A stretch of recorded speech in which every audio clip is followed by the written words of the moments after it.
जी बिस्मिल्लाहिर्रहमानिर्रहीम अस्सलामु अलैकुम वरहमतुल्लाहि वबरकातुहू। मेरा नाम है डॉक्टर मोहम्मद मुज़म्मिल हसन। एक नए सेशन के साथ आपकी खिदमत में हाज़िर हैं। वीडियो स्टार्ट करने से पहले मेरे साथ मिलकर दुरूद शरीफ पढ़ लें। अल्लाहुम्मा सल्ली अला मुहम्मदिन व अला आलि मुहम्मदिन कमा सल्लैता अला इब्राहीम व अला आलि इब्राहीम इन्नका हमीदुम मजीद। अल्लाहुम्मा बारिक अला मुहम्मदिन व अला आलि मुहम्मदिन कमा बारकता अला इब्राहीम व अला आलि इब्राहीम इन्नका हमीदुम मजीद। जनाब अली, आज रमज़ान का 22वां रोज़ा जी 22वां रोज़ा है जी, और अप्रैल की आज अल्लाह भला करे 2 तारीख है जी। हमारा अल्हम्दुलिल्लाह ट्रेनिंग का पहला सेशन जो है फार्मर्स के साथ मुकम्मल हो गया। पहले सेशन में हमारे पास माशाल्लाह 14 फार्मर्स थे, जिसमें केपीके से हमारे पास लोग मौजूद थे, पंजाब से मौजूद थे, 15 थे 15 लोग थे, पंजाब से भी थे और 15 सिंध से भी थे, वो जो थोड़े दिन बाद चला गया था। जो यहाँ से जिसका बंदा लेबर भाग गई थी उसकी। तो 3 प्रोविंसेस से हमारे पास बंदे मौजूद थे। बलोचिस्तान से खैर ऐसा हमारे पास कोई बंदा नहीं आया। तो 12 दिन की हमारी ट्रेनिंग थी। अल्हम्दुलिल्लाह बहुत अच्छी हमारी ट्रेनिंग गई, और गाहे बगाहे उसका हम आपको यूट्यूब पे दिखाते भी रहे हैं। हमारा जो सेशंस चल रहे थे, क्या क्या हमने करवाया, जो मामला थे आपके साथ डिस्कस कर लिए हैं। अब दूसरी ट्रेनिंग जो है हमारी, उसका आगाज़ होने जा रहा है। ये डॉक्टर वकास साहब बताइएगा, दूसरी ट्रेनिंग हमारी जो है वो कब स्टार्ट हो रही है, और रमजान के इंशाल्लाह फौरी बाद जो डेट अनाउंस करें डॉक्टर नेक्स्ट वीक जो है वो 20 जी 20 अप्रैल 20 अप्रैल 2024 को इंशाल्लाह हमारा जो अगली हमारी जो ट्रेनिंग है वो स्टार्ट हो जाएगी। और ये फिर से दोबारा से 12 दिन की जो है इंशाल्लाह हमारी ट्रेनिंग होगी। और साथ ही साथ आपको बता दें कि जो ट्रेनर्स हैं हमारे, जो पहले ट्रेनर्स हैं हमारे पास, वही इंशाल्लाह 4 डॉक्टर्स हैं जो अब पूरी ट्रेनिंग जो है यहाँ पर करवा रहे होंगे। और अल्हम्दुलिल्लाह हमारे पहला ट्रेनिंग का एक्सपीरियंस हो चुका है। हम भी अब बेहतर तरीके से जानते हैं कि फार्मर्स जो हैं वो किन चीज़ों को ज़्यादा सीखना चाहते हैं, किन पे उनका फोकस ज़्यादा है, और हमने किन चीज़ों पे आगे फोकस ज़्यादा करना है। वो हमारे इल्म में चीज़ें आ चुकी हैं, फार्मर्स का फीडबैक आ चुका है, हमें पता है कि हमने किस डायरेक्शन में चलना है, किस डायरेक्शन में काम लेके चलना है।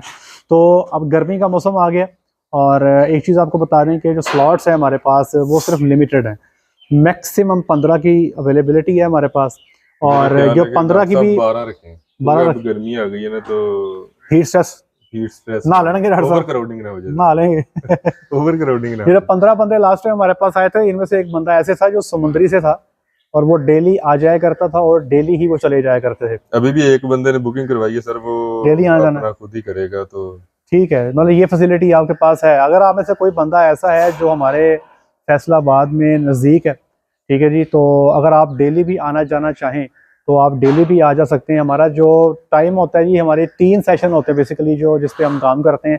पहला सेशन जो है हमारा सुबह तकरीबन 9 बजे स्टार्ट होता है, 9 से लेकर तकरीबन 11 बजे तक हमारा पहला सेशन होता है। तो 9 बजे से पहले जो हमारे पार्टिसिपेंट है वो खाना खाते हैं, अपनी तैयारी शेयरी करते हैं। उसके बाद 11 बजे उनको फ्री कर दिया जाता है 2 घंटे के बाद, और फिर जो अगला 1.5 घंटा है उसमें वो दोबारा अपनी नमाज की तैयारी करते हैं, दोपहर के खाने की तैयारी उनकी की जाती है। फिर जो नेक्स्ट सेशन हमारा स्टार्ट होता है वो राउंड अबाउट तकरीबन 1:30 बजे स्टार्ट होता है, और 1:30 बजे से लेकर जो है तकरीबन वो चलता है जी मुस्तकिल असर की नमाज 5:15 5:30 तक। ठीक है, 2 सेशन ये हैं, मतलब जोहर से असर के बीच में 2 सेशन है, और सुबह जो है तकरीबन 1 सेशन है। तो 3 सेशन जो है हमारे डेली बेसिस पे चलते हैं। तो शाम के टाइम तकरीबन अमूमी तौर पे मगरिब से आधे पौने घंटे पहले जो है हम फ्री कर देते हैं अपने जो पार्टिसिपेंट हैं। अगर आपको फैसलाबाद से नज़दीक है और आप सुबह को आ सकते हैं, शाम को जा सकते हैं, तो इसमें आपको कंसेशन भी कर दी जाएगी, ठीक है जी, क्योंकि यहाँ पर आपकी रेजिडेंस की उस तरह से हमें जो है ख़र्चा हमें नहीं पड़ेगा, और डेफिनेटली कुछ मील्स के अंदर जो है वो हमें थोड़ी सी जो है वो आपके रिलैक्सेशन मिल जाएगी। तो आप इस तरह से भी जो है वो इस चीज़ को, इस ट्रेनिंग का हिस्सा जो है आप बन सकते हैं। ठीक है जी डॉक्टर साहब, पहली जो ट्रेनिंग हमारी गई है उसमें क्या समझते हैं, कैसा फीडबैक रहा फार्मर्स का? सर फार्मर्स का फीडबैक तो बहुत अच्छा था, लेकिन अब हमने वो जो वीडियो बनाई थी वो शेयर कर दें, तो मैं वीडियो बनाई है, मैंने वो वीडियो शेयर करूंगा, उससे ज्यादा ऑडियंस को आइडिया हो जाएगा कि मैंने क्या फीडबैक जाते हुए उनसे पूछा रहा। मैं आपको एक मजे की बात बताता हूँ। मैंने सारे फार्मर इकट्ठे किए, तो मैंने कहा यार मुझे ये बताएं कि अब चूंकि आपकी ट्रेनिंग मुकम्मल हो गई है, हमें बताएं कि कोई कमी रह गई हो हमें, तो वो हमें बताएं, ताकि जो आने वाले जो हमारे जो नेक्स्ट ट्रेनिंग्स हैं उस ट्रेनिंग में हम उस कमी को पूरा कर सकें। तो मैं सोच रहा था डॉक्टर साहब वो कहेंगे फ़लानी चीज़ रह गई, फ़लानी चीज़ रह गई, फ़लानी चीज़ रह गई, मैं ये सोच रहा था। तो अब वो हमने अल्हम्दुलिल्लाह कोशिश की कि हर लिहाज से फार्मर को ट्रेनिंग दी जाए, और मैं ये सोच रहा था कि चलें देखते हैं अगर फार्मर को मज़ीद को राय देते हैं तो उसमें हम बेहतरी करेंगे। तो फार्मर्स ने जनाब, जब मैंने उनको सवाल किया कि आप बताएं कि क्या मजीद बेहतरी हम यहाँ पर आपको ट्रेनिंग में दे सकते हैं, कुछ चीज़ ऐसी रह गई हो जो मिस कर गए हो। वो कहते हैं डॉक्टर साहब सब कुछ A1 था, बस एक ना जी वॉशरूम इजाफी बना दें। वॉशरूम एक ऊपर जो बना था ना वो भी फंक्शनल नहीं हुआ तो हमारे पास बंदे 15 थे, वॉशरूम थे 2, ठीक है जी। तो वो सुबह के टाइम ना जी वो थोड़ी सी तंगी का सामना करना पड़ता था। अब 3 हो गए, अब 3 वॉशरूम एक्टिव हो गए हैं। तो मुझे खुशी हुई कि चलें यार वॉशरूम का ही मसला बना, कोई ऐसी चीज़ नहीं उन्होंने कह दी कि यार ये एक ऐसा सब्जेक्ट था जो हमारा रह गया या कोई ऐसा टॉपिक था हमारा रह गया। तो अल्लाह का शुक्र है कि वो जो बंदे आए थे, जो एक्सपेक्टेशंस लेकर आए थे, उनके एक्सपेक्टेशन से जो है वो बेहतर अल्हम्दुलिल्लाह जो है अल्लाह के ज़ात ने फजल किया और वो बेहतर परफॉर्म हो गया अल्हम्दुलिल्लाह सुम्मा अल्हम्दुलिल्लाह।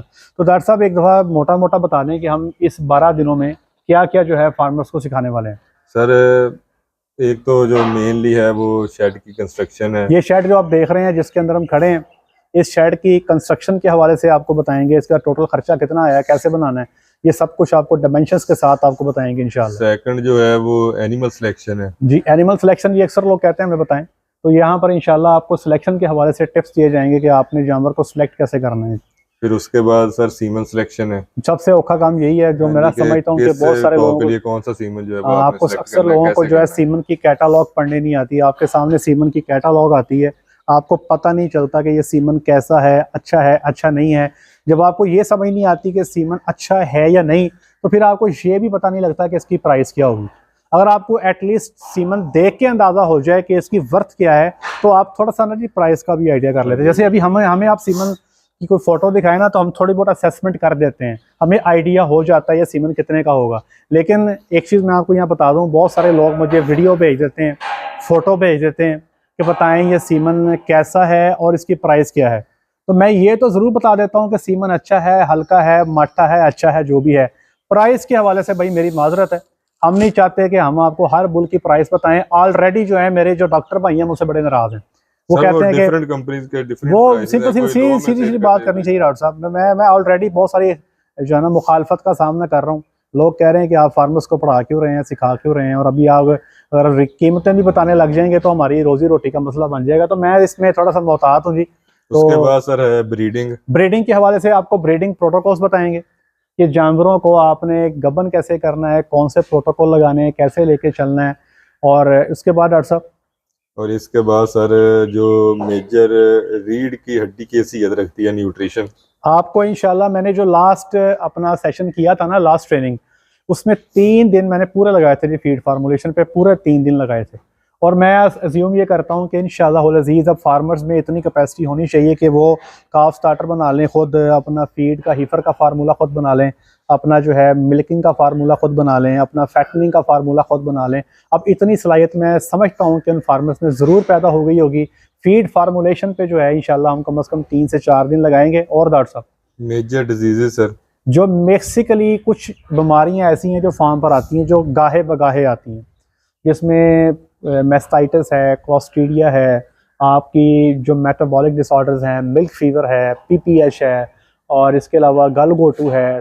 तो इस किस्म की जो चीटा बीमारियां, वो 80 से 90% बीमारियां जो फार्म पे हिट करती हैं। फार्मर्स को तो यही पता नहीं होता कि कौन सी बीमारी है और इसमें ड्रग ऑफ चॉइस जो है वो कौन सी लगानी है। देखिए जी, हमारा मकसद ये है कि फार्मर को, अक्सर हमारे फार्मर्स वो हैं जिनको डॉक्टर की एसेस नहीं है।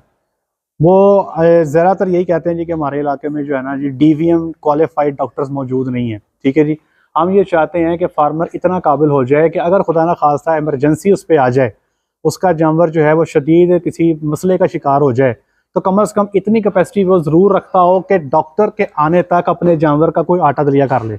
इसको कहते हैं ना 1122 सर्विस, ये पंजाब में है ना 1122।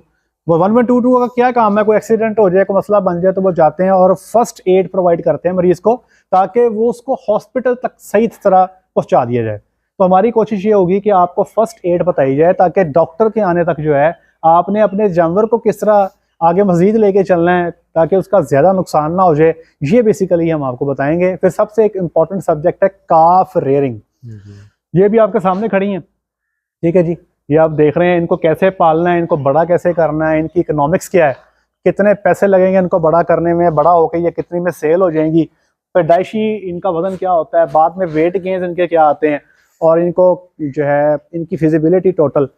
आपसे डिस्कस करेंगे, और 3 से चल के 4 फिजिबिलिटीज जो आपसे डिस्कस करेंगे इंशाल्लाह। एक बफलो के लिए फिजिबिलिटी क्या है, फिर क्रॉस ब्रीड के साथ अगर आप काम करना चाहते हैं तो उसमें फिजिबिलिटी क्या होगी आपकी, फिर आपको बताएंगे प्योर ब्रीड के साथ अगर आप काम करना चाहते हैं तो उसकी फिजिबिलिटी क्या होगी, और फिर फैटनिंग के अंदर भी आपको बताएंगे अगर आप फरमा करना चाहते हैं, जानवर को मोटा करना चाहते हैं तो उसमें फिजिबिलिटी क्या होगी, अगर आप वच्छियाँ या कटियाँ लेके जोटियाँ लेके बड़ा करके मार्केट में सेल करना चाहते हैं तो उसकी फिजिबिलिटी क्या होगी, जानवर को हमने शुरू से एंड तक कैसे लेके चलना है, कारोबार की जो फिजिबिलिटीज़ हैं वो इंशाअल्लाह अज़ीज़ जो है हम आपके साथ स्टडी आपके साथ डिस्कस करेंगे। और इसके साथ साथ साइलेज का मुकम्मल प्रोसीजर, साइलेज जो है वो कैसे बनाना है, क्रॉप सिलेक्शन कैसे करनी है, इनोकुलेंट कौन सा डालना है, साइलेज बनाते हुए किन किन बातों का ख्याल रखना है। तो हमारी कोशिश ये होगी कि A to Z जो डेयरी फार्म के रूटीन के जो मामलात हैं वो इंशाल्लाह यहाँ पे आपको सिखाया जाए। रिप्रोडक्टिव सिस्टम है, मतलब बात करने को तो मैं काफ़ी लंबी हो जाएगी कि यहाँ पर हम आपको ट्रेनिंग में क्या क्या सिखा रहे होंगे। हम ये चाहते हैं कि हमारा फार्मर जो है वो अपने फार्म को एक स्टेप आगे लेकर चले, अपने फार्म में बेहतरी लेकर आए, अपनी ब्रीड को इम्प्रूव करे, अपने फार्म की इकोनॉमिक्स को इम्प्रूव करे, अपने फार्म पे प्लानिंग जो है उसको लेकर आए कि वो किस तरह से जो है वो प्लान करेगा और अपने फार्म पे जो है चीज़ों को आगे लेके चलेगा। हम चाहते हैं कि ये डेयरी इंडस्ट्री जो है ग्रो करे, आप ग्रो करें। एक बात मैं बता दूं जी आपको, कई सारे लोग परेशान हो जाते हैं, याद रखिएगा अगर फार्मर ग्रो करेगा, डेयरी इंडस्ट्री ग्रो करेगी तो हम खुद ही ग्रो कर जाएंगे इंशाल्लाह। आपकी ग्रोथ के साथ ही हमारी ग्रोथ है, ये हम नथी है, बिल्कुल अटैच है।